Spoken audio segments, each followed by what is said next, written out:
নকুলডিঙি গ্রামে আসার পর থেকে যেন হাঁপ ছাড়ার সময়টুকু পাচ্ছিলাম না। সর্বমঙ্গলা উচ্চ বালিকা বিদ্যালয়ে ভূগোলের মাস্টার হয়ে এসেছি এই 2 মাস হয়েছে। আমার আগের শিক্ষক বেশ কিছুদিন অসুস্থ থেকে চাকরি ছেড়ে দেন, তাই এই অধমকে সাত তাড়াতাড়ি প্রায় বিনা নোটিশে বদলি করে নিয়ে আসা হয় এই গ্রামে। গ্রামটার নামটা যেমন মিষ্টি, এই গ্রামের লোকগুলোও তেমনই মিশুকে।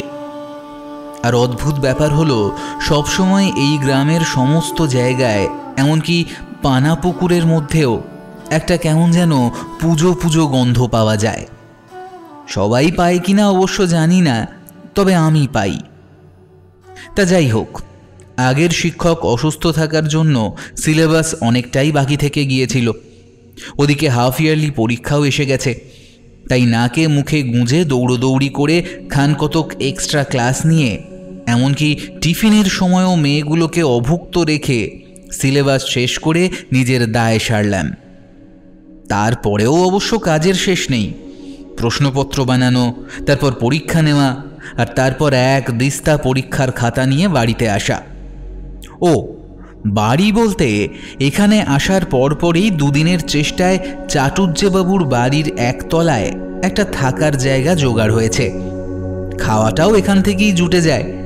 অবশ্য তার জন্য দক্ষিণাও দিতে হয়। চাটুজ্জেবাবুর ছোট নাতিকে পড়াতে হয়। তাতে অবশ্য ক্ষতি নেই, পড়ানো আমার পেশা এবং নেশা। পড়াতে আমার ভালোই লাগে। যাই হোক, এখন পুজোর মধ্যে বসে একটু একটু করে খাতার দিস্তা কমিয়ে ফেলেছি, আর তার সাথে গ্রামটা ঘুরে দেখেও নিয়েছি। কোথায় হাসপাতাল, নীলসায়র, চণ্ডীমণ্ডপ, হারুদার চায়ের দোকান, মতিখুড়োর তেলেভাজার দোকান, এসব এখন আমার মুখস্থ। তবে সব জানার পরেও তো কিছু অজানা থেকে যায়। সেরকমই একটা ঘটনা শুনে আমার ভুরু দুটো 2 ইঞ্চি ওপরে উঠে গেল। লক্ষ্মী পুজোর পর কয়েকদিন হাঁপ ছাড়ার সময় পেয়েছে গ্রামটা। উৎসব কেটে গেলেও রেশ কাটেনি। তাছাড়া অনেকদিন পর একটা লম্বা ছুটি পেয়ে আমিও সকাল বিকেল ল্যাদ খাচ্ছি। 2 দিন আগে আমার কলকাতার বাড়ি থেকে বর্দা সকলের পড়া হয়ে যাওয়া 2টো পুজো বার্ষিকী পাঠিয়েছে। দিনে দুপুরে সেগুলোকেই বুকে আগলে ঘুরে বেড়াচ্ছি। এরই মধ্যে একদিন বিকেলের দিকে চাটুজ্জেবাবুর সাথে কথা হচ্ছিল। ভদ্রলোক এত রসিক মানুষ আর গল্পের ভাণ্ডার, সেটা জানতাম না আগে। আসলে এখানে আসার পর ভদ্রলোকের বাড়িতে গেঁড়ে বসার পরেও তার সঙ্গে তেমন আলাপ জমাতে পারিনি। আজই অনেকক্ষণ ধরে কথা হচ্ছিল এই গ্রামের কালচার, পুজোর নিয়মকানুন, এই সমস্ত নিয়ে। জানেন তো নবীন মাস্টার, আমাদের গাঁয়ের এক অদ্ভুত নিয়ম আছে। এ নিয়ম আপনি ভূভারতে খুঁজলেও পাবেন না। ভদ্রলোককে অনেকবার বলেছি যে, কাকু আপনি আমার বাবার বয়সী, এভাবে আপনি আজ্ঞে করবেন না। তবু কে কার কথা শোনে। তিনি আমাকে সেই আপনি বলেই সম্বোধন করেন। তা সে যাই হোক, আমি আর তার সেই সর্বনামের পরিবর্তন না করেই বললাম, কীরকম নিয়ম বলুন তো? কালী পুজোর সময় অনেকের বাড়িতে লক্ষ্মী পুজো হয়, জানেন তো? মা লক্ষ্মীর পুজো হয় আর অলক্ষ্মীকে বিদায় দেওয়া হয়। কুলোর বাতাস দিয়ে বাড়ির মেয়েরা সব সাঁঝের বেলায় অলক্ষ্মী বিদায় করে। কিন্তু আমাদের গাঁয়ে ওই দিন অলক্ষ্মীরই পুজো হয়। কথাটা শুনেই আমি কেমন যেন চমকে উঠলাম। এমনিতে আমার কাছে লক্ষ্মী, কালী, দুর্গা, শিব, আল্লাহ, গড এদের কারোরই আবাহনও নেই, বিসর্জনও নেই। এনাদের পুজো, জন্মদিন ইত্যাদি উপলক্ষে সরকার থেকে 1 দিন 2 দিনের ছুটি দেয়। এটাই আমার কাছে বিশেষ গ্রহণযোগ্য ব্যাপার। আর ব্যাচেলার মানুষ রোজ ধরা বাঁধা খাওয়ার বদলে একটু অন্য রকমের প্রসাদ প্রসাদ পাওয়া যায়, এই আর কি। কিন্তু লক্ষ্মীর বদলে অলক্ষ্মীর পুজো ব্যাপারটা কেমন যেন অদ্ভুত ঠেকলো আমার কাছে। কেন বলুন তো কাকু, এই গাঁয়ে এরকম নিয়ম কেন? সেটাই তো ব্যাপার। নকুলডিঙি গ্রামের অনেক পুরনো ইতিহাস, তা প্রায় 200-250 বছর আগের ইতিহাস। তা এমনিতে ভূগোলের শিক্ষক হলেও ইতিহাস ব্যাপারটা বিশেষ মন্দ লাগে না। আর সেটা যদি এমন গল্পের মতো করে কেউ রসিয়ে রসিয়ে বলে, তাহলে তো আরোই নয়। তাই বেশ আনন্দের সঙ্গেই দন্ত বিকশিত করে জিজ্ঞাসা করলাম, কি রকম ইতিহাস? ইয়ে মানে যদি কিছু মনে না করেন তাহলে হয়ে যাক একটু। মানে যেখানে আছি সেখানকার ইতিহাস ভূগোলটা তো জানা দরকার নাকি?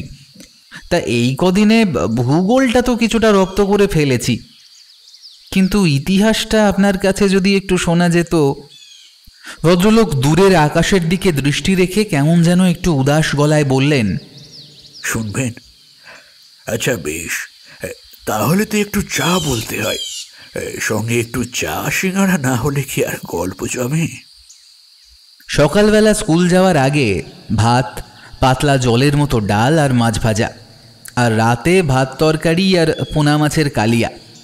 এছাড়া এ বাড়িতে খাইনি কিছু কোনো দিন। ওনার ছোটো নাতিকে পড়ানোর বিনিময়ে এর চেয়ে বেশি আর কিছু জুটবে না, এটা আশা করেই আর কিছু চাইনি কোনো দিন। এদিক ওদিক থেকে জুটে যায় যা হোক। তা হঠাৎ চা সিঙ্গারার ফরমায়েশ হওয়ায় রান্নাঘর থেকে কোনো প্রতিবাদ আসবে কিনা চিন্তা করলাম। দেখলাম গৃহস্বামীর আশকারা থাকায় ওদিক থেকে আর কোনো আপত্তি এলো না।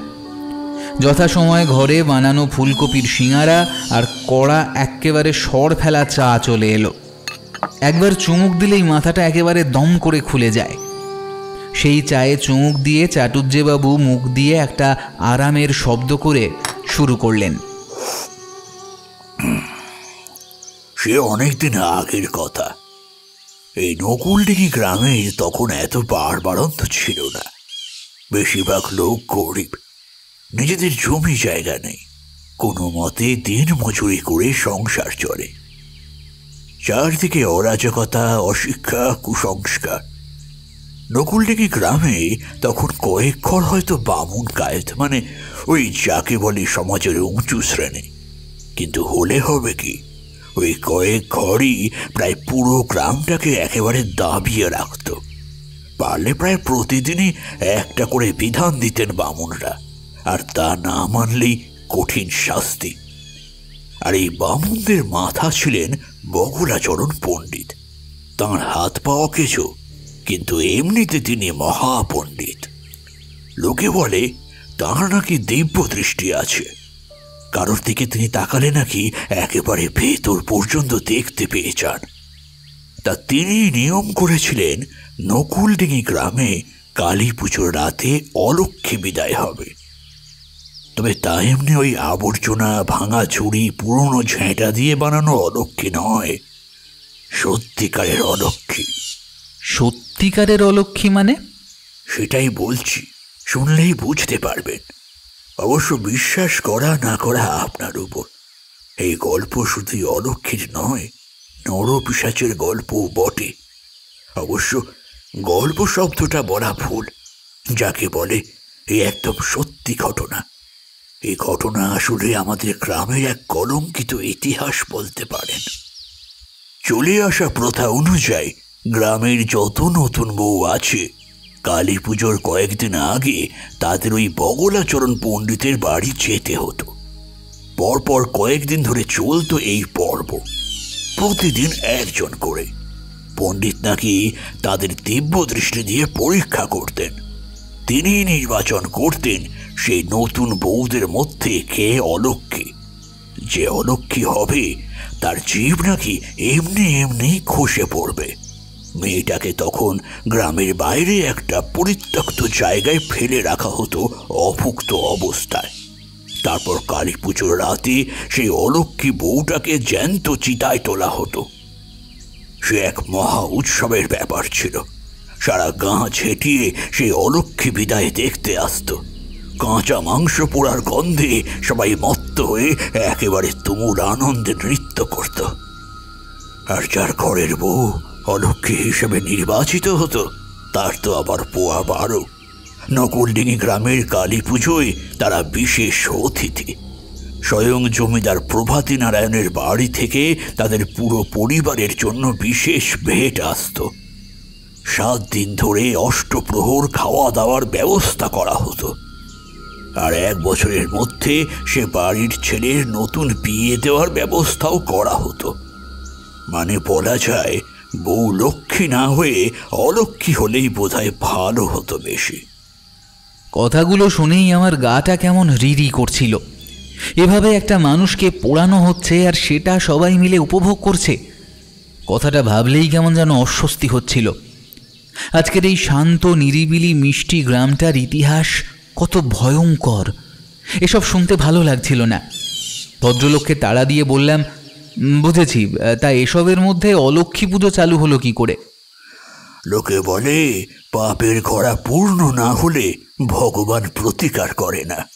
কুরুক্ষেত্র যুদ্ধেও তো অভিমন্যুকে অমন নৃশংসভাবে মারার দরকার পড়েছিল কৌরবদের পাপের ঘোড়া পূর্ণ করার জন্য। শ্রীকৃষ্ণের জন্মের আগেও তো তার 6 ভাইকে মরতে হয়েছিল কংসের হাতে। এখানেও তাই। একের পর এক নতুন বইয়ের এরকম নৃশংস মৃত্যু যখন হচ্ছে, তখনই এই গ্রামে বিয়ে করে পা রাখল শিউলি। পলাশ বাগদের বড় ছেলে জগনের বউ হয়ে এলো সে। বাগদের ঘরে এমন রূপ সচরাচর দেখা যায় না। গায়ের রং শ্যামলা, কিন্তু চোখ দুটো বড় মায়াময়। সুরৌড় বক্ষ, নিতম্ব ভরার দেহ দিয়ে রূপ একেবারে ঠিকরে পড়ছে। বিয়ের পর বামুন ঠাকুরের আশীর্বাদ নিতে একবার ছেলে বউকে নিয়ে পলাশ বাগদি দাঁড়িয়েছিল বগলাচরণের কুটিরের সামনে। তখনকার দিনে বাগদিরা বামুনদের স্পর্শ করে প্রণাম করতে পারত না। ঘরের দরজা বন্ধ ছিল। তার বাইরে দুজনে মাটিতে মাথা ঠুকে প্রণাম করল। দরজার বাইরে যা ধুলো ছিল তাই কপালে লাগিয়ে ফিরে এলো। কিন্তু ওই বন্ধ দরজার আড়াল থেকেও বগলাচরণের চোখ শিউলিকে খুব ভালো করেই দেখেছিল। সেদিন থেকেই বগলাচরণ শিউলিকে পাওয়ার জন্য নিষ্পিস করতে লাগলো। শিউলিকে পাওয়ার জন্য মানে? আপনি তো বললেন লোকটার হাত পা চলতো না, অকেজো ছিল, তাহলে আবার এসব কি? আরে দূর, লোকটা ছিল একটা আস্ত নরপিশাচ। আর আপনি কি ভাবলেন বলুন তো? একজন মহিলাকে দেখলেই সে বলে দেবে সে লক্ষ্মী না অলক্ষ্মী? ওসব আগের দিনে, মানে সেই পুরাকালে হতো, যখন সত্যি সত্যি বামুনদের পৈতের ওই 9টা সুতোর দাম ছিল। কলিযুগে অর্ধেকই তো শুধু ফরম। একটা দীর্ঘশ্বাস ফেলে আবার শুরু করলেন চাটুর্যমশাই। বন্ধ দরজার আড়াল থেকেই বগলাচরণ শিউলিকে বেশ ভালো করেই দেখেছিল। বলা চলে তার নিচু হয়ে প্রণাম করার ভঙ্গি দেখে তার শরীরের অস্থান কুস্থানের দিকে নজর পড়েছিল তার বেশি। আর তারপর থেকেই লোকটা একেবারে ফুটন্ত তেলের মতো টকবক করে ফুটতে লাগলো। কিন্তু এখন তো আর কিছু করার নেই। যখন তখন ঘরের বউকে তো আর তুলে আনা যায় না, সে বাগদি হোক আর যাই হোক। তাহলে তো তার সমাজের সকলের সামনে টিকি পইতে বজায় থাকে না। অতঃপর বগলাচরণকে অপেক্ষা করতেই হলো কার্তিক মাস অবধি। কার্তিক মাস হলেই কালী পুজো, আর তখনই হবে অলক্ষ্মী বিদায়।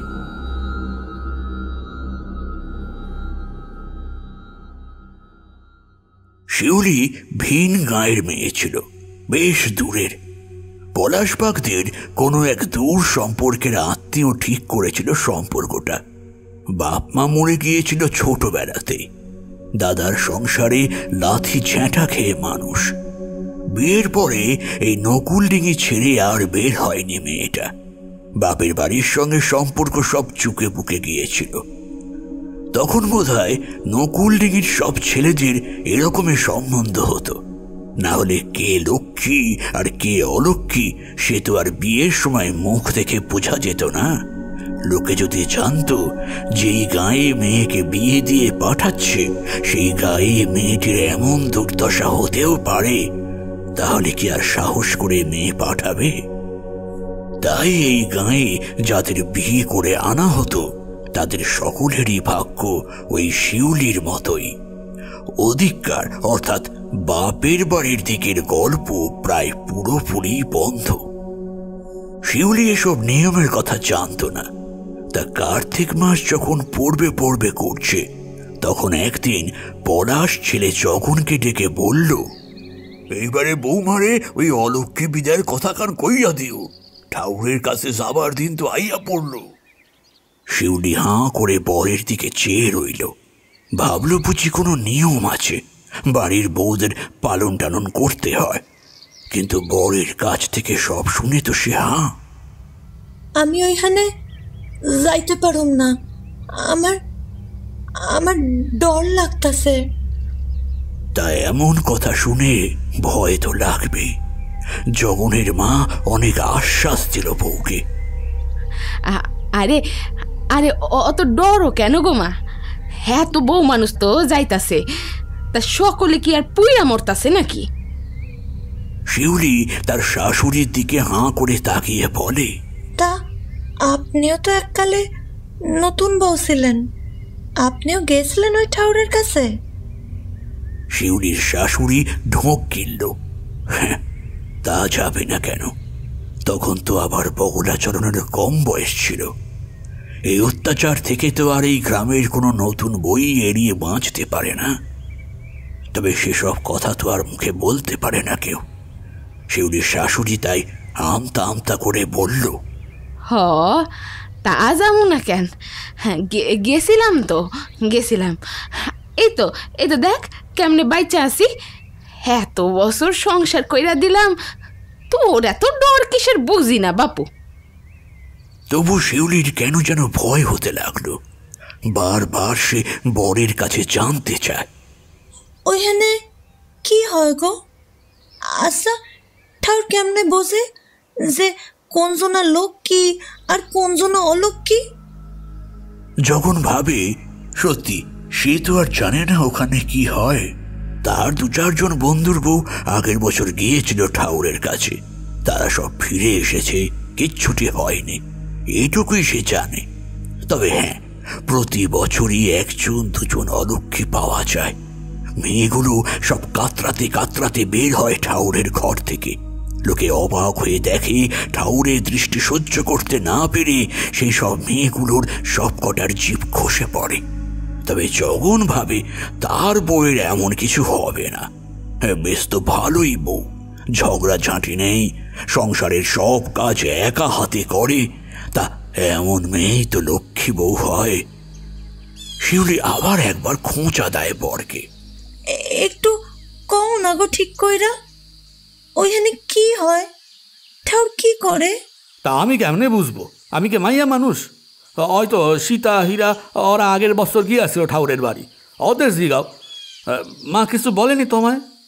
না, কেউই ঠিক করে কিছু বলে না শিউলিকে। জিজ্ঞেস করলে সবাই ওই একই কথা বলে। অন্ধকার ঘরে ঠাউরের সামনে দাঁড়ালাম, ঠাউর আমাদের দেখলে তারপর বেরিয়ে যেতে বললেন। কিছুই হলো না। না, শিউলির যেন বিশ্বাস হতে চায় না কথাগুলো। তাই যদি হয়, তবে ঠাউরের নাম শুনলেই সকলের মুখ অমন শুকিয়ে যায় কেন? কিছুতেই বিশ্বাস করতে চায় না শিউলি। বারবার সকলকে জিজ্ঞাসা করে, কিন্তু মতো উত্তর পায় না। সে বছর নকুলডিঘি গ্রামে 3 জন নতুন বউ ছিল। কালী পুজো আসতে তখনও 7 দিন বাকি। প্রথম 2 দিন পরপর 2 জনকে পাঠানো হলো। তারা ঘণ্টা খানেকের মধ্যে বেশ সুস্থ দেহে ফিরে এলো। তাই দেখে সকলে বেশ খুশি। কিন্তু শিউলি কিছুতেই শান্ত থাকতে পারছে না। মেয়েগুলো চলে তো এলো, কিন্তু ওদের মুখে হাসি নেই। কিছু জিজ্ঞাসা করলে বলছে না কিছু। মনে হচ্ছে যেন ওরা ভয়ে সাদা হয়ে গেছে। পরদিন শিউলির যাওয়ার কথা। রাত থেকে সে বেঁকে বসল। আমি যাবো না। বৌমারে বুঝা যখন ভয়ের কিচ্ছু নাই, শুধু যাইব আর আইব, ব্যাস হইয়া গেল। এই লাগি আবার এত চিল্লাই কেন তোর বউ? হ্যাঁ গা বৌমা, এত চিল্লানির কি আছে? ঠাউর বইলে কথা, তার এমন অসম্মান করতে আছে? আরে আরো 2 জন তো বউ মানুষ তো ঘুইরা আইলো আজকে। কই, তারা তো বেশ দিব্যি ঘুইরা আইছে, তারা তো তোমার মতন এত চিল্লামিল্লি করলো না। এই শোনো, অত ধানাই বানাই করো না তো, আজ রাতে ঘুমাও, কাল সকালে চলে যাবে ঠাউরের থানে। ঘুমাও বললেই তো আর ঘুম আসে না। শিউলির মনে শুধুই কু ডাকতে থাকে। সারা রাত এপাশ ওপাশ করেই কেটে গেল তার। ভোর হতে না হতেই শিউলি পালালো।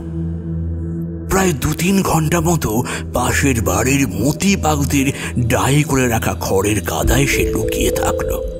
ভেবেছিল সারাদিন ওখানেই কাটিয়ে দেবে, কিন্তু পারল না। যখন সারা পাড়া তুলকালাম করে ঠিক খুঁজে বার করলো বউকে, রাগের চোটে গালের মধ্যে ঠাস করে মারল একটা থাপ্পড়।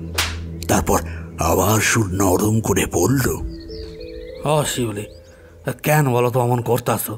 চলো না ঠাউরের থানে, কিছু হইব না, আমি কইতাছি তো। বরের হাতে প্রথমবার মার খাওয়ার পর শিউলি বুঝতে পারল আর কোনোভাবে ব্যাপারটাকে সে এড়াতে পারবে না। আর কেন জানি না এটাও তার মনে হলো আজ কিছু একটা হবেই। তা প্রায় এক প্রকার ঠেলতে ঠেলতেই তাকে পাঠানো হলো বকুলাচরণের ঘরে। এই প্রথম শিউলি দেখছে ওই নরপিশাচটাকে। লোকে ওকে ভগবান বলে। বাগদিরা কেউ ওর দর্শন পায় না, বন্ধ দরজার বাইরে থেকে প্রণাম করে চলে যায়। শুধু এই গ্রামের বউদের সৌভাগ্য যে তারা ঠাউরের দর্শন পায় জীবনে একদিনের জন্য। কিন্তু এক নজর দেখেই শিউলি শিহুরে উঠল। মেয়েদের চোখ হিংস্র পুরুষের চোখ ঠিক চিনতে পারে। লোকটার চোখ প্রথম থেকেই শুধু শিউলির বুকের দিকে ঘোরাফেরা করছে। এক অদ্ভুত হাসি খেলা করছে ওর চোখে, যেন এতদিনের শিকারকে কবজা করতে পেরেছে। শিউলি আর দাঁড়াতে পারল না, চট করে দৌড়ে পালাতে গেল, কিন্তু তার আগেই পাশে দাঁড়িয়ে থাকা বগলাচরণের 2 চেলা ধরে ফেলল তাকে। দুটো 4টে হাত তার নরম হাত দুটোকে এমনভাবে ধরেছে যে সে আর নড়তে পারছে না। শিউলির সেই দুরবস্থা দেখে অট্টহাস্য করে উঠল বগলাচরণ। অন্তর্দৃষ্টি, দিব্য দৃষ্টি এসব কিছু না থাকলেও লোকটার পিশাচের দৃষ্টি তো ছিলই। সারা জীবনে সে কম মহিলাদের দেখেনি। বগলাচরণ আগেই জানত শিউলি এত সহজে তার কাছে ধরা দেবে না, আর ধরা না দেওয়ার জন্য শিউলি যত ছটফট করবে তাতে বগলাচরণের পৈশাচিক আনন্দ তত বাড়বে। বগলাচরণ তো এটাই চায়। বহুদিন ধরে সে অপেক্ষা করেছিল এই আজকের দিনটার জন্য। মেয়েটার কাপড়টা খুলে দে, তার চেলাদের আদেশ দিলেন বগলাচরণ। আঁতকে উঠল শিউলি। এ আপনি কেমন কথা কইতেছেন? তুই লক্ষ্মী না অলক্ষ্মী জানতে হবে না আমায়, তোকে তো তাই দেখতে হবে আমায়। একেবারে মাথার চুল থেকে পায়ের নখ অবধি। তা এমনি এমনি কি করে দেখবো মা? গায়ের কাপড়টা তো খুলতেই হবে।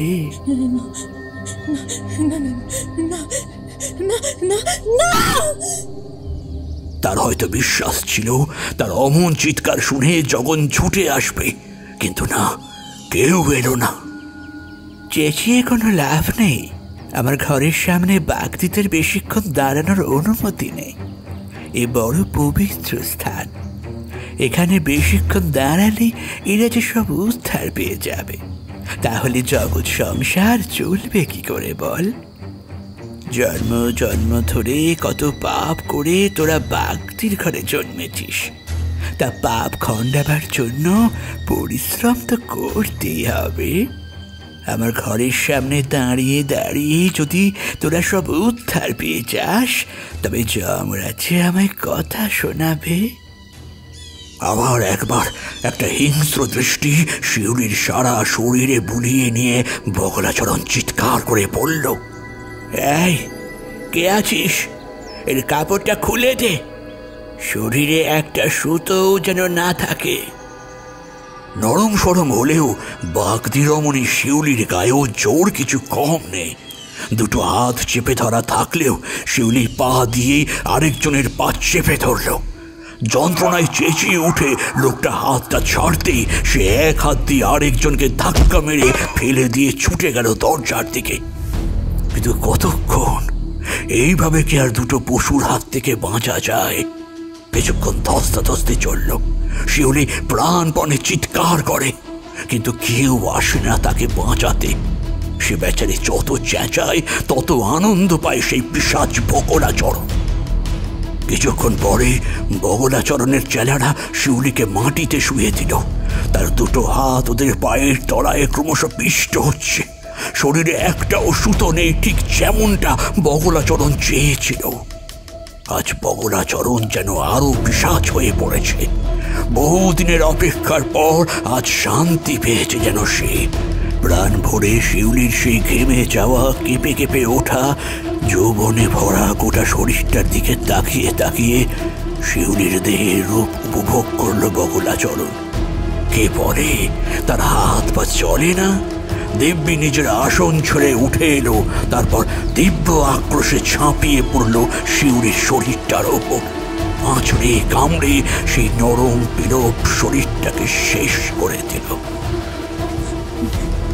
তুই কি ভাবছিসটা কি? অসভ্য জানোয়ার! এই তোর দেব্য দৃষ্টি! কেউ তোরে এই কাণ্ডের কথা মুখে আনে না, কেউ মুখে আনে না, কিন্তু আমি কমু, জনে জনে হগলেরে কমু। ঠাউর, তুই ঠাউর! লোকে তোরে এত মান্যি করে, আর তুই তলে তলে লোকের বাড়ির বউয়ের কাপড় খুলিস। হগলেরে তোর এই পাপের কথা কমু, আমি হগলেরে কমু। তুই বলবি? বেশ, তা বলতেই পারিস, কিন্তু বলবি কি করে? তুই তো অলক্ষীরে মুখ বড়ি, আর অলক্ষীদের কি হয় জানিস না? জিভ খসে যায়।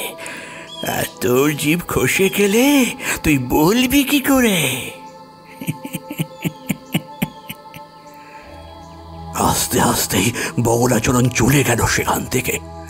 আবার নিজের সেই আসনে গিয়ে বসল সে। আবার সেই ভরম, হাত পা অকেচো হয়ে যাওয়া চলৎ শক্তিবিহীন এক জ্ঞানী পণ্ডিত। তার কাজ শেষ। এরপর বাকি কাজ করবে তার চেলারা। শিউলির জিভ কেটে দেবে, যাতে সে আর কাউকে এই জঘন্য পাপের কথা বলতে না পারে। তারপর আর কি? ঠাকুর প্রসাদ করে দিয়েছেন, তার প্রসাদ তো এখন চেলারা খাবেই। একের পর এক পশুগুলো শিউলির শরীরের ওপর তাণ্ডব চালিয়ে গেল। কাউকে কৈফিয়ত দেওয়ার দায় তো নেই। বগলাচরণের দৃষ্টি সহ্য করতে না পেরে অলক্ষীর জিভ খসে গেছে। এরপর তো আর কারোর কিছু জিজ্ঞাসা থাকে না। যা প্রশ্নই থাক না কেন, উত্তর তো একটাই, শিউলি অলক্ষী। ঘণ্টাখানেক বাদে তাকে টেনে হিঁচড়ে বার করে আনা হলো বগলাচরণের ঘর থেকে। শিউলির কাটা জিভ থেকে তখন গলগল করে রক্ত বের হচ্ছে। শাড়িটা কোনো মতে শরীরের সাথে পেঁচানো, তাতেও লেগে আছে ছোপ ছোপ রক্তের দাগ। যখন বউকে ফেরত নিতে এসে এই রকম রক্তাক্ত অবস্থা দেখে সভয়ে পিছিয়ে গেল। শিউলি বেচারি হাত জোর করে যখনকে কিছু বলার চেষ্টা করলো, কিন্তু কেউ কিছু আর বুঝারই চেষ্টা করলো না। বগলাচরণকে সিংহাসনে চাপিয়ে নিয়ে আসা হলো বাইরে। তিনি এসে অলক্ষী হিসেবে তার চূড়ান্ত রায় ঘোষণা করে দিলেন। যদিও এরপর কি কি হবে সবটাই সবার জানা, তবু একবার প্রথামাফিক ঘোষণা তো করতে হয়। বগলাচরণ ঘোষণা করলেন, এই মেয়েটি অলক্ষী, একে ঝাঁটা মারতে মারতে গ্রামের বাইরে নিয়ে যাও। 3 দিন বাদে দীপান্বিতা পুজোর দিন একে চিতায় তোলা হবে। বগলাচরণকে দেখেই শিউলি আহত বাঘিনীর মতো ঝাঁপিয়ে পড়ল তার উপর। আর সে কি বিড়ম্বনা! সর্বসম্মুখে তার দেখানো যায় না যে তার নিজের হাত পা দিব্যি সচল। তাই যতক্ষণ না শিউলিকে আবার চেলারা টেনে নিয়ে গিয়ে ছুঁড়ে ফেলে দেয়, ততক্ষণ তো সেই বাঘিনীর আঁচড় সহ্য করতেই হলো তাকে। কিন্তু সেসব আর কতক্ষণ? মানুষ যে এককালে পশু ছিল, আর পশুদের সঙ্গেই বনে জঙ্গলে বাস করত, সেটা এরকম কিছু মুহূর্তে বেশ টের পাওয়া যায়। যখন এতদিন ধরে শিউলিকে চিনেছে, তার হাতের রান্না খেয়েছে, অথচ প্রথম আঘাতটা বোধহয় সেই করল। আর কেউ না জানুক, নকুল ডিঙির মেয়েরা তো সবাই জানে বগলাচরণ কি জিনিস, তবু তারা এই সাত তাড়াতাড়ি যেটার বাড়ি থেকে ঝেঁটা এনে মেয়েটাকে পেটাতে শুরু করলো। হরি, তাই বোধহয় মাইয়াটা ঠাউরের স্থানে যাওয়ার নাম শুনে অমন করতেছিল। মনে মনে নিশ্চিন্ত হলো পলাশ বাগদি। এখন আগামী 7 দিনের জন্য শান্তি, আর খাওয়া দাওয়ার জন্য ঘাম ঝরাতে হবে না কারোকে। শিউলিকে ঝাঁটার বাড়ি মারতে মারতে সকলে নিয়ে গেল সেই পরিত্যক্ত জায়গায়। এখানে আগামী 3 দিন তাকে ফেলে রাখা হবে, এক ফোঁটা জলও কেউ দেবে না তাকে। মৃত্যুর চেয়েও মৃত্যুর জন্য অপেক্ষা আরো ভয়ঙ্কর। সেই শাস্তি প্রাপ্য নকুলডিঙি গ্রামের অলক্ষের। একের পর এক পশুর দাপাদাপি চলেছে শরীরটার ওপর দিয়ে, তারপর স্বামী শ্বশুর বান্ধবীদের হাতে চরম নিগ্রহ, আর সবার উপরে আছে জীব কাটার জন্য ক্রমাগত রক্তক্ষরণ। তারপরেও শ্বাস চলে কারুর, চলে কারুর কারুর। ওই মাঝের প্রাণ বোধহয় একেই বলে, শেষ না দেখে মরবে না সে। লোকে জানলো অলক্ষী শিউলি এখন ওই গায়ের বাইরের পরিত্যক্ত জায়গায় 3 দিন পড়ে থাকবে, ব্যাস। কিন্তু সত্যি কি আর তাই? একটা মেয়ে মানুষ খোলা আকাশের নিচে পড়ে আছে, চিল শকুনে আসবে না তা তো আর হয় না। আর তার উপর বগলাচরণ ঠাকুরের প্রসাদ বলে কথা। জমিদার বাড়ির পুরুষরা দিনে রাতে ফিটন গাড়ি করে প্রায় ওই জায়গায় আসা যাওয়া করতে লাগলো। আহা, 3 দিন বাদে অলক্ষী বিদায়, তার ব্যবস্থা করতে হবে না? গায়ের আর যে কজন বামুন গাইত, মানে ওই মান্যি গণ্যি মানুষজন আছে, তারাও ঘুরে আসে যার যখন পৌরুষ জাগে। বেওয়ারিশ মাল তো, কারো কাছে জবাবদিহি করার দায় নেই। তারপর এরও অবশেষে শিউলির মুক্তির দিন। কালী পুজোর রাতে গনগন করে চিতার আগুন জ্বলে উঠল। শিউলিকে টেনে নিয়ে গিয়ে ছুঁড়ে ফেলে দেওয়া হলো সেই আগুনে। আস্তে আস্তে পুড়ে গেল শরীরটা। একটুও চিৎকার করলো না মেয়েটা। করলেও চারদিকে তখন এত ঢাক ঢোল বাজছে, এত বাজি পড়ছে, সেই চিৎকার আর কানে গেলও না। তবে মনে হয় চিৎকার করেনি মেয়েটা। এই 3 দিন ধরে যে অত্যাচার হয়েছে, তারপর আর ওই আগুনে প্রাণ কষ্ট মনে হয় না। চাটুজ্জেবাবু একটু থেমে দম নিলেন। এই একটুখানি বিরতি বোধহয় দরকারও ছিল। কেমন যেন দম আটকে আসছিল আমার। শিউলির চিৎকার আর কারো কানে না গেলেও আমি যেন বেশ শুনতে পাচ্ছি। বেশ কিছুক্ষণ চুপচাপ থাকার পর আমি বললাম, তারপর ওই বগলাচরণ পণ্ডিতের কিছু হলো না? এভাবেই কাটিয়ে দিল সারা জীবন? ভদ্রলোক চায়ের কাপের দিকে তাকিয়ে বললেন, চা তো শেষ হয়ে গেল, গল্প তো এখন মাঝপথে। আরেক কাপ চা বলি? আমি হ্যাঁ না কিছুই বললাম না।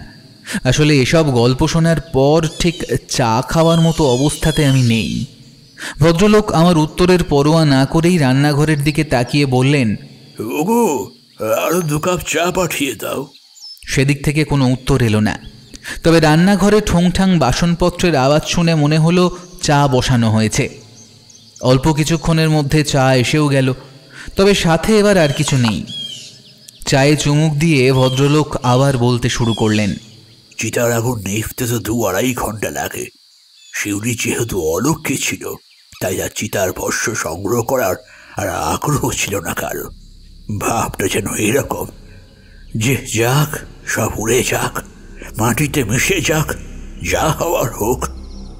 পলাশ বাগদির বাড়িতে তখন তো মহা উৎসব।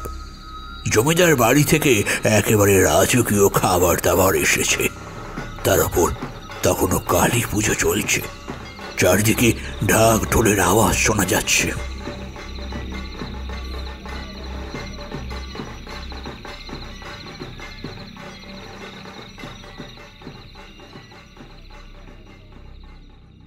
তন্ত্র সাধনায় ব্যবহৃত মদকে কারণ বলে। সেই মদের তেজ খুব। বগলাচরণ প্রায় গলা অবধি কারণ ঢেলে নেশায় বুঁদ হয়ে নিচের ঘরে এলো। ঘরের মধ্যে বোধহয় একটা প্রদীপ জ্বলছে। ঘরটা একটু আলো আধারি হয়ে আছে। হঠাৎ বগুড়াচরণের মনে হলো ঘরটা দুলছে। তবে ঘর দুলছে না অতিরিক্ত নেশায় সে বেসামাল হয়ে নিজেই দুলছে সেটা সে বুঝতে পারল না। ঘরের মধ্যে একটা চৌকি পাতা আছে। বগুড়াচরণ শুতে যেতেই সেটা থরথর করে কেঁপে উঠল। বগুড়াচরণ খপ করে একটা পায়া চেপে ধরে বলল, একদম চুপ, কাঁপছিস কেন? কাঁপলে আমি কিন্তু কঠিন বিধান দেব। আমায় যদি ফেলে দিয়েছিস তো তোকেও আমি অলক্ষ্মীর সাথে চিতায় তুলে দেব। না না, তোর কাঠ দিয়ে আমি অলক্ষ্মীর চিতা সাজাবো। কাঠ কাঁপা থেমে গেল। বগুড়াচরণ শুতে গিয়ে চমকে উঠল। খাটের মধ্যে কি যেন শুয়ে আছে একজন মহিলা। মুখটা দেখা যাচ্ছে না, মুখটা শাড়ির আঁচল দিয়ে ঢাকা, কিন্তু সেই সুগঠিত নারী দেহ যেন যৌবনকে ডাক দিচ্ছে।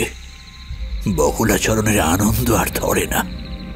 3 দিন আগে শিউলির উদ্দাম শরীরের আবেদনে একেই মনের ভেতরটা উথাল পাতাল করছিল, তার উপর অতিরিক্ত মদ্যপানে শরীরটা বড্ড গরম হয়ে উঠেছে। এই সময় নারী সঙ্গ না হলে কি আর তার মন শান্ত হয়? কে রে তুই? ঠাউর, আয় রে, একবার আয়, তোরে একবার জড়াইয়া ধরি, শরীরটা যে পুইরা যাইতাছে। বগুলাচরণ এমন আহ্বানের জন্য প্রস্তুত ছিল না। মেয়েটা বাগদি, সে তো তার শ্যামলা রং দেখেই বোঝা যাচ্ছে। শিউলি ছাড়া আর যে দুটো বউ এসেছিল এ তাদেরই মধ্যে কেউ একটা হবে। এই মেয়ের নিজের স্বামীর প্রেমে মন মজেনি, তাই রাতের অন্ধকারে আবার এসেছে এখানে শরীরের জ্বালা চুলাতে। বগুলাচরণ এই ভেবে হাসতে হাসতে গায়ের চাদরটা সরিয়ে দিল। একটু হালকা মাদকতা ভরা কণ্ঠে বলল, উফ, এই গায়ে তোর মতো 2-4টে জন্মালে তো বেঁচে যেতাম রে। যে মেয়েটি শুয়েছিল সে এবার হালকা মোচড় দিল শরীরে। যৌবন যেন উথলে উঠল। ঠাউর, অত দূরে খাড়াইয়া কেন? কাছে আয় না ঠাউর, শরীরটা যে পুইরা যাইতাছে। মেয়েটির সেই ইঙ্গিতপূর্ণ ডাক বগুলাচরণ আর উপেক্ষা করতে পারল না। গায়ের চাদর তো আগেই সরিয়ে দিয়েছিল, এবার ধুতির গেঁটো খুলে ফেলল। সম্পূর্ণ অনাবৃত শরীরটা ঝাঁপিয়ে পড়ল মেয়েটার উপর। কিন্তু কিন্তু পরক্ষণে ছিটকে সরে গেল বগুলাচরণ। এত গরম কেন মেয়েটার শরীরটা? বগুলাচরণের মনে হলো সে যেন একেবারে জ্বলন্ত আগুনে ঝাঁপিয়েছিল। বগুলাচরণ সত্যি যদি জানতো তার এবার শাস্তির সময় উপস্থিত হয়েছে। হায় রে, তোর গায়ে এত গরম কেন রে?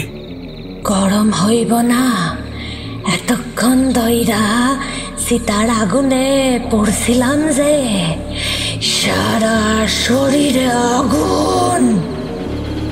চমকে উঠল বগুলাচরণ। এবার এসব কি শুনছে সে? কে জানে, হয়তো নেশার করে ভুলভাল শুনছে। উদ্ভ্রান্তের মতো এগিয়ে এসে মেয়েটার হাতটা চেপে ধরল বগুলাচরণ। এই কে রে তুই? ঘুমটা কর, লজ্জা থেকে বাঁচি না। মাঝরাতে বগুলাচরণের ঘরে আসার সাহস রাখিস, আবার মাথায় ঘোমটা পড়িস। কে রে তুই? কথাগুলো শেষ করতে পারল না বগুলাচরণ। যে হাত দিয়ে মেয়েটাকে ধরেছিল সেটা মনে হচ্ছে যেন পুড়ে যাচ্ছে।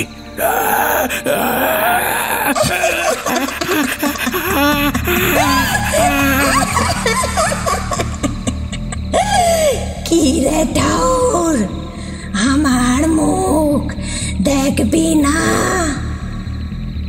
তবে ঘুমটা খুলতেই বগুলাচরণ দেখল একটা বিভৎস মুখ, জিভ কাটা শিউলির মুখ।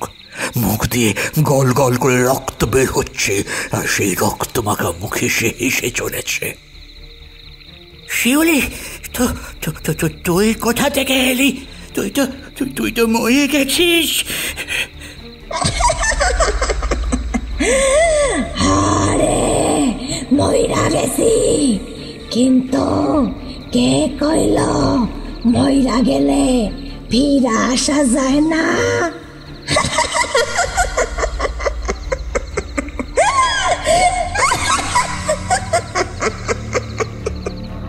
কেন তোদের শাস্ত্রে লেখা নাই মরার সময় কেউ কোনো স্থানীয় মরলে সে আবার ফিরে আসে? আমি তো কইছিলাম তোরে তোর পাপের কথা হক গলে রে কইমু, তুই তো আমার জিভ কাইটটা নিলি। তাতে কি হয়েছে তাতে? অহন তুই নিজেই তোর পাপের কথা হক গলে রে ডাইকা কইবি। হক গলে রে সারা জীবন হাত পাও কেজো হওয়া একটা মানুষ সাইজা থাকতিস না তুই? জানিস যাদের হাত পা তাই না তাদের কেমন কষ্ট হয়? মরার আগে সেই যন্ত্রণাটা সত্যি সত্যি টের পাইতে চাস নাই ঠাউর? চাস? শিউলি যত এগিয়ে আসছে বগলাচরণ ভয়ে তত কুঁকড়ে যাচ্ছে। অসহ্য গরম, মনে হচ্ছে সারা শরীর পুড়ে যাচ্ছে। বগলাচরণের এই অবস্থা দেখে হাসল শিউলি। সে জানে এবার সময় হয়েছে সময় বদলাবার, শুরু হয়েছে বদলার পালা।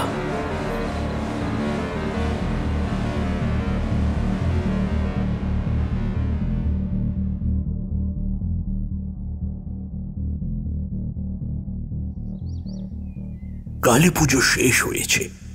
সারা রাত্রি ধরে পুজোর পর একটা ক্লান্ত ভোর সবেমাত্র নকুলডিঙি গ্রামকে স্পর্শ করেছে। অর্ধেক গ্রাম তখনও ঘুমে ঢলে আছে। বাড়ির মেয়ে বউরাই শুধু বাসি জামা কাপড় কেচে ফিরছে পুকুর পাড় থেকে।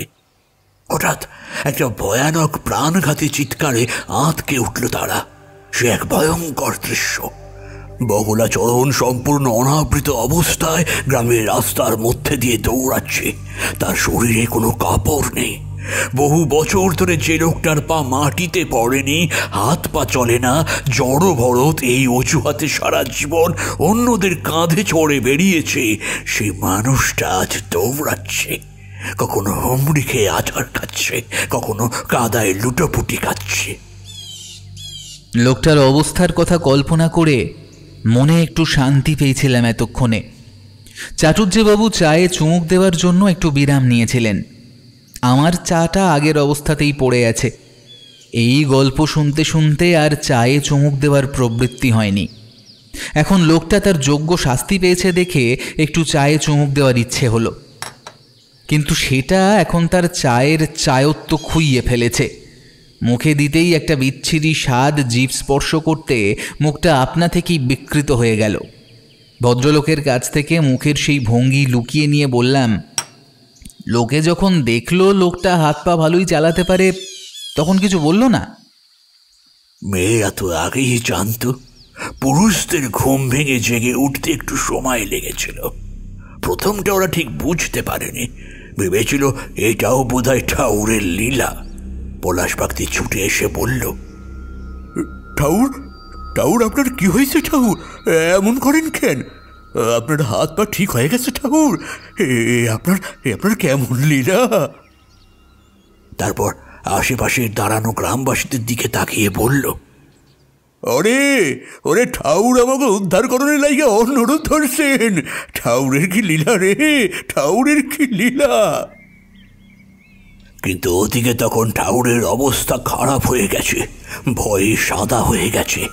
নিজের গোটা শরীর সবার সামনে প্রকাশিত হয়ে গেছে।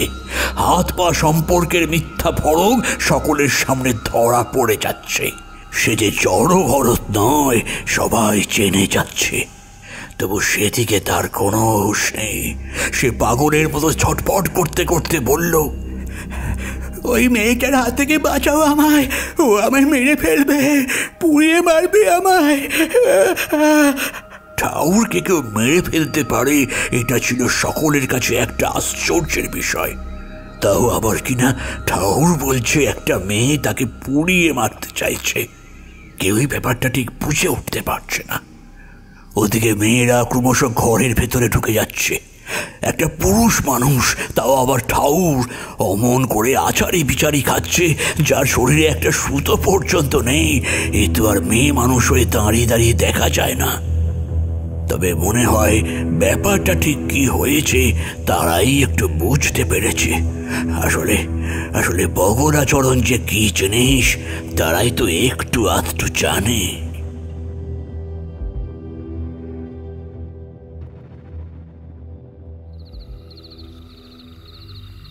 নিজের বাড়ির বেড়া ধরে দাঁড়িয়েছিল শিউলির শাশুড়ি। আজ আর রান্না বান্না কিছু নেই। জমিদারের বাড়ি থেকে খাবার দাবার আসার কথা, কিন্তু কি যে হবে সেটা ঠিক বোঝা যাচ্ছে না। সকাল না হতেই কি যে সব কাণ্ড শুরু হলো। কি যে করবে আর কি যে করা উচিত কিছুই বুঝতে না পেরে সে দাঁড়িয়েই আছে বেড়া ধরে। হঠাৎ মনে হলো রান্নাঘরে কি সব যেন আওয়াজ হচ্ছে। তাকিয়ে দেখলো উনুনের ধোঁয়া উঠছে। ও মা, এই কি অলক্ষণে কাণ্ড গো বাবা! কেউ তো নাই আশেপাশে, উনুন জ্বালায় কে? শিউলির শাশুড়ি তরবর করে রান্নাঘরে গিয়ে দেখলো অবাক কাণ্ড। উনুনে আগুন দিয়ে ভাতের হাঁড়ি বসানো হয়েছে। একজন বউ মানুষ রান্না করছে, কিন্তু কাঠ পেল কোথায়? আগে যা কাঠ ছিল সেসব তো সব খরচ হয়ে গেছে। আজ নতুন কাঠ আনার কথা ছিল, কিন্তু কদিন আর রান্না বান্নার বালাই নেই বলে শিউলির শাশুড়ি আর তাড়া দেয়নি। মেয়েটা রান্না করছে কি দিয়ে? ভালো করে তাকিয়ে দেখে আঁতকে উঠল সে। মেয়েটা নিজের পাখানা উনুনের মধ্যে গুঁজে রান্না করছে। কে? চিৎকার করে উঠল শিউলির শাশুড়ি। মেয়েটার ভাবসা পিছন থেকে বসার ভঙ্গি বড় চেনা চেনা ঠেকছে। কে তুমি? হ্যাঁ, এই হানে আইলা কোন পথ দিয়া? হ্যাঁ, আমি তো বেড়ার ধারে দাঁড়ায় আসলাম, তোমারে তো আসতে দেখি নাই। হ্যাঁ, তুমি আমার রান্নাঘরে রান্না করতেছো কেন? হায় রে, ও কি কাণ্ড! পাখানা উনুনের ভিতর সাদায় দিছো কেন? পুইরা যাইব তো। একসাথে হই হই করে বেশ কয়েকটা প্রশ্ন করে ফেলল শিউলির শাশুড়ি। কেন মা, খাইবেন না আপনারা আমার মরা লাশের ওপর বৈশা বৈশা? আপনারা ভাত খাইবেন না? আমার শরীরটারে পুরাইয়া জ্বালানি করবেন না? শিউলি এবার ফিরে তাকালো তার শাশুড়ির দিকে। জিভটা কাটা কাটা জিভ দিয়ে গল গল করে রক্ত বেরোচ্ছে তার। শিউলির শাশুড়ি ভয়ে চিৎকার করে বেরিয়ে এলো রান্নাঘর থেকে, কিন্তু পালাবে কোথায়? যেদিকে যাচ্ছে শিউলি রক্তমাখা মুখ নিয়ে দাঁড়িয়ে আছে তার সামনে।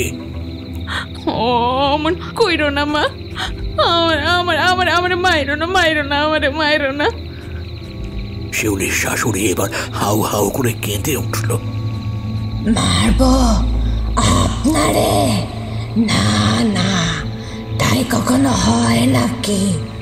আপনি আমার গুরুজন না, কিন্তু আপনি কেন আমার ওই রাক্ষসটার কাছে পাঠিয়েছিলেন? কোন দেহি কেন পাঠিয়েছিলেন? আপনি তো সবটাই জানতেন। শিউলির শাশুড়ি এবার ফোঁপাতে লাগলো। এককালে তার দেহ যৌবন ছিল, সেই শরীরটাকেও ঠিক একইভাবে খুবলে খুবলে খেয়েছিল পশুটা। এটাই যে নকুলডিঙি গ্রামের নিয়ম। ও ঠাউর, ও চুলে নাকি শরীর পবিত্র হয়, ঘর সংসার সব সুখের হয়। এই কথাই তো আজীবন শুনে এসেছে সে। সেই কথাই সে বলল শিউলিকে। ও যে ঠাউর, ও চুলি পরি নাকি শরীর পবিত্র হয়। ঠাউর, ও ঠাউর, ও শয়তান কেমন ঠাউর তা আপনি জানেন না। শুধু মরবার ডর, এই মরবার ডরে ওর ওই ভারী শরীরটা নিজেদের উপর চাপাইয়া রাখেন, তাই না? মরবার এত ডর, ঠিক আছে, মইরবার কাজটা তো আমি কইরাই দিছি, মইরবার কাজটা আমি কইরা দিছি। এইবার তো কিছু করেন, কিছু তো করেন, এইবার কিছু তো করেন। শিউলির শাশুড়ি অবাক হয়ে যান। কি কাজ আবার করতে হবে তাকে? আমি কি করব? আমি রোজ রোজ যদি আমার শরীর পুরাইয়া ভাত খাইতে না চান তো যান, লোকটারে অর্ধেক মাইরা রাখছি, বাকি কাজটা আপনাদের। ওই যে হানে কাল রাইতে আমার সীতা জ্বালাইছিলেন, সেই হানে লইয়া যাইবেন ওইটারে। না হইলে কাল থাইকা গায়ের হকগলের বাড়িতে এই অলক্ষীর শরীর পুইরবে কাঠের বদলে, আর সেই আছে সিদ্ধ হওয়া ভাত আপনারা হকগলে গিলবেন, হকগলে। শিউলির সেই রক্তমাখা শরীরটা যেন হাওয়ায় মিলিয়ে গেল। শিউলির শাশুড়ি কয়েকবার ঢোক গিলে বাঁশ কাটার কাটারিটা হাতে তুলে নিল। ওদিকে পুকুরের ধারে তখন একে একে সকলে জমা হয়েছে। বগলাচরণের চেলারা এসে তাদের গুরুকে অনেক টেনে তোলার চেষ্টা করলো, কিন্তু লাভ হলো না কিছু। বগলাচরণকে ধরতে গেলেই সে আরো গুটি সুটি মেরে কাদা পাঁকের মধ্যে লুকিয়ে যায়। পলাশ বাগদির কথার খেই ধরে জমিদার মশাই নিজে একবার শেষ চেষ্টা করলেন বটে। ঠাউর নতুন রূপ ধরেছেন, গায়ের মঙ্গলের জন্য নতুন লীলা করছেন, কিন্তু সেসব গল্পে বগলাচরণ নিচেই জল ঢেলে দিল। ওই মেয়েটা আমায় মেরে ফেলবে, পুড়িয়ে মারবে আমাকে,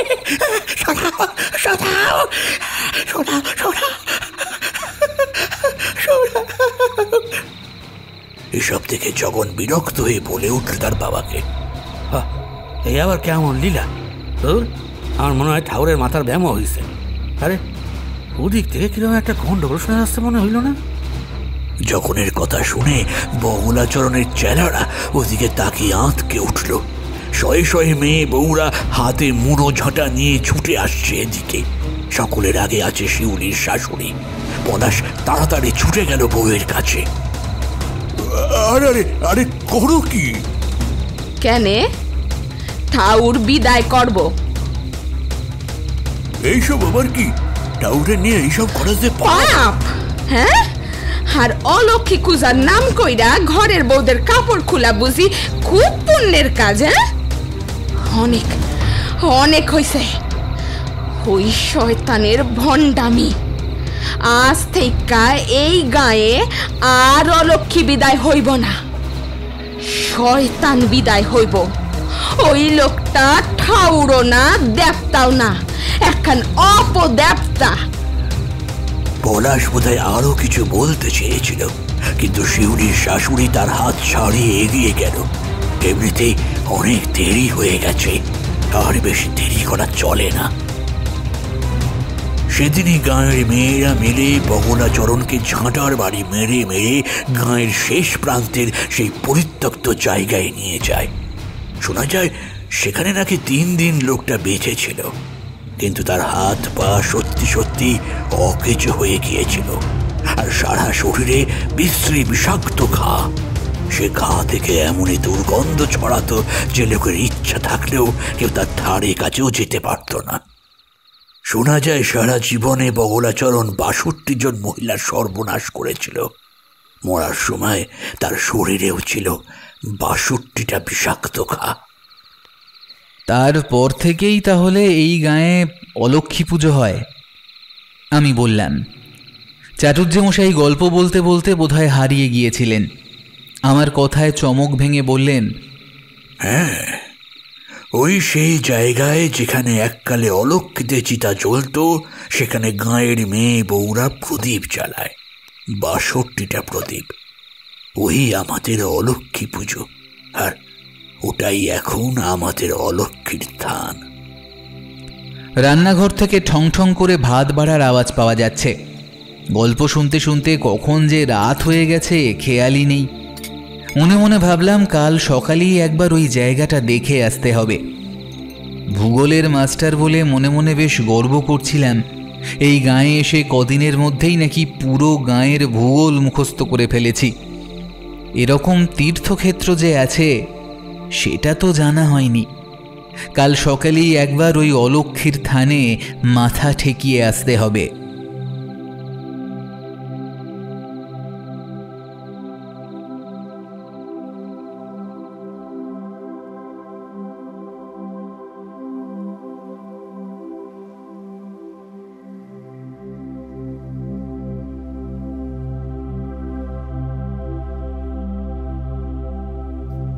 শ্রোতা বন্ধুরা, রোমাঞ্চ বাংলায় শুনলে দেবশ্রী ভট্টাচার্যের কলমে গ্রাম বাংলার ভূতের গল্প নকুল ডিঙির নতুন বউ। গল্প পাঠে পিনাকি ও সৌরভ। বিভিন্ন চরিত্রে অংশগ্রহণে শিউলির ভূমিকায় অবন্তিকা বিশ্বাস, জগনের মায়ের ভূমিকায় বর্ষা, নবীন মাস্টারের ভূমিকায় পিনাকি, চাটুজ্জে জগন, জগনের বাবা ও বগলাচরণের ভূমিকায় সৌরভ সাহা। গল্পটির নাট্যরূপ ও পরিচালনায় আমি সৌরভ সাহা। তাহলে আজকের মতো আসি বন্ধুরা, ফিরে আসছে খুব শিগগিরই আরও একটি রহস্য রোমাঞ্চ ভরা গল্প নিয়ে। সকলে ভালো থাকো, সুস্থ থাকো, আর হ্যাঁ, গল্প মানেই রোমাঞ্চ বাংলা। শুনতে থাকো, গল্পে থাকো।